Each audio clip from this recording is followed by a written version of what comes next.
Hello YouTube, this is Garrowin again with another weapons review. This time I have a Heritage Arms Rough Ryder 22 caliber revolver.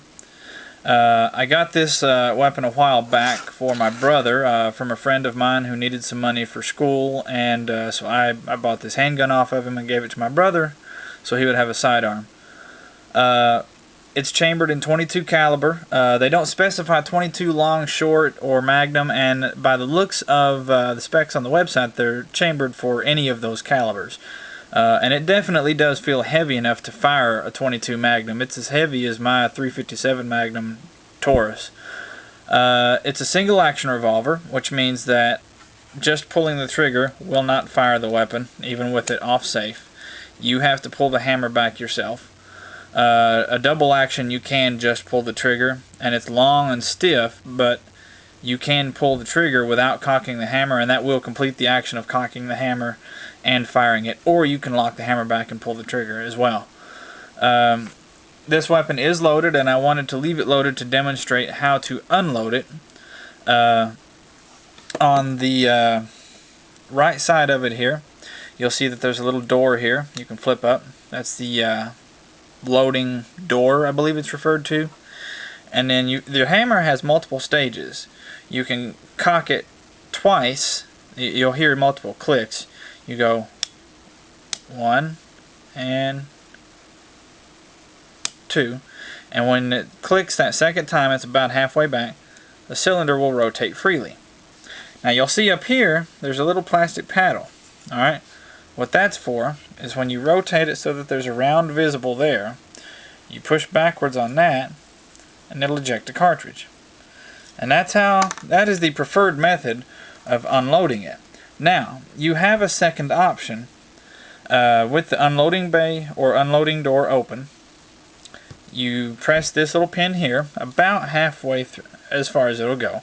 You can feel it hit the far side of the frame, so about halfway, and that takes the tension off this rod here that you can remove. And there we go. Once you've got that rod out, the cylinder pops out completely all on its own. Now these will just fall out because they have not been fired.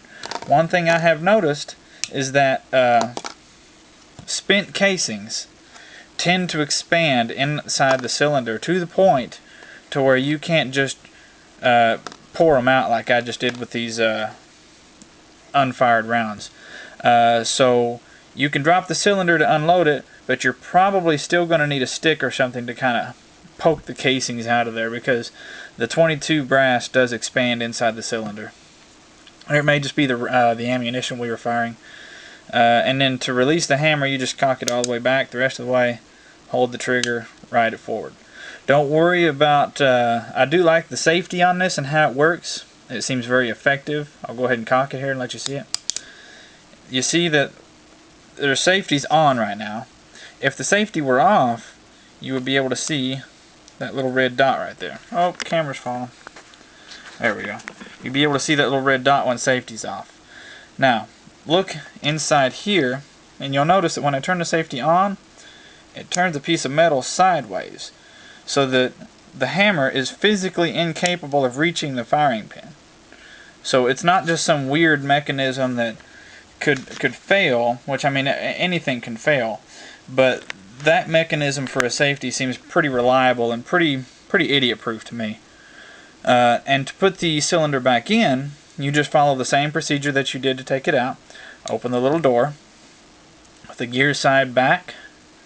Just kind of drop it in there.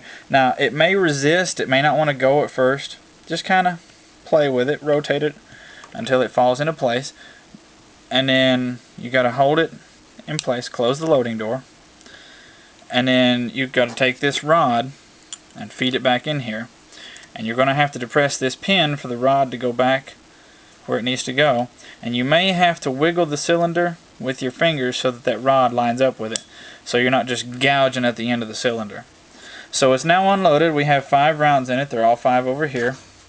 And you can see that when you cock it back, it rotates the cylinder and it's ready to fire.